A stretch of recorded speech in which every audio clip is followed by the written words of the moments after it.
donc avec des premiers projets en fait sur Quentin justement, enfin des villes du secteur hein, Ouais. dans le Douaisis et, et ailleurs en fait après dans la région aussi. C'est-à-dire qu'il y a et donc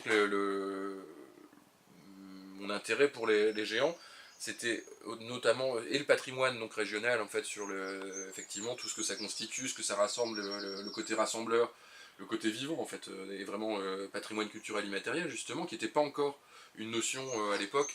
Elle apparaît qu'en 2003 en fait avec le classement UNESCO et moi au sein de l'association avec la proposition de classement, je me suis intéressé donc aussi à cette attention en fait particulière avec les classements donc des fêtes de géants, donc de Gaillan, de Cassel pour la France, et commencer à ouvrir un petit peu le champ de vision aussi, puisque c'est une proposition de classement en parallèle avec la Belgique. Donc avec une ouverture aussi sur la Belgique, c'était Jean-Pierre Ducastel qui menait la candidature, et c'est lui qui s'est occupé un petit peu et il le fait encore hein, d'ailleurs, puisqu'il y a la proposition de classement sur les registres, enfin sur les listes représentatives donc du patrimoine culturel immatériel, l'UNESCO, etc.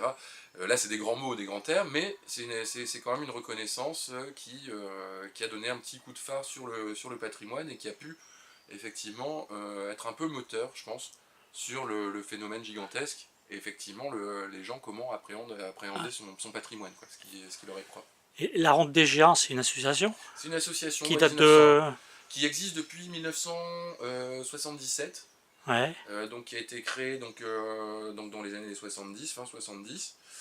Stéphane, je pense, de Laurence, lui, avait pris le relais donc, dans les années 80, début 80 en fait, au sein de cette association. Moi, j'ai repris aussi, donc j'ai pris pied dans l'association dans les années fin 90. Donc il y a comme ça une transmission un petit peu qui se fait depuis ce temps-là et l'association perdure.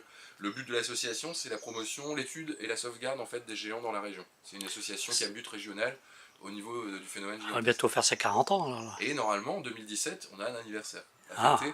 Ah, Alors, on a annoncé dans le calendrier des géants 2016 une exposition, en tous les cas, pour l'anniversaire de l'association. Après, au vu de l'activité et le remaniement, puisqu'on a malheureusement perdu la présidente de l'association l'an dernier, donc c'était un peu un coup dur, enfin quand même pour l'association, etc. On va essayer de mener ce projet à bien, et là effectivement on part avec un petit temps de retard, enfin pour préparer un événement d'envergure en fait on va dire, mais on va quand même marquer le coup en fait, on va dire c'est comme les 40 ans, même si on fait pas une grosse fête, on marque le coup quand même. Quoi. on Enfin, va faire un je pense rigodon que... quand même. Hein On va faire un rigodon quand même. Ouais, je pense qu'on va quand même inviter quand même quelques géants et essayer de... Et je pense que ça peut être bien justement pour un second souffle en fait justement, essayer de relancer de manière positive on va dire et dans la suite aussi de la dynamique de Jacqueline Dehanin qui était présidente de l'association en fait et lui rendre hommage encore une fois par ce biais-là, de continuer. Je pense qu'elle aurait bien aimé qu'on continue à faire la fête et que ce soit vraiment et que ça reste aussi le but de l'association quoi. Voilà. Donc ça on risque à mon avis en 2017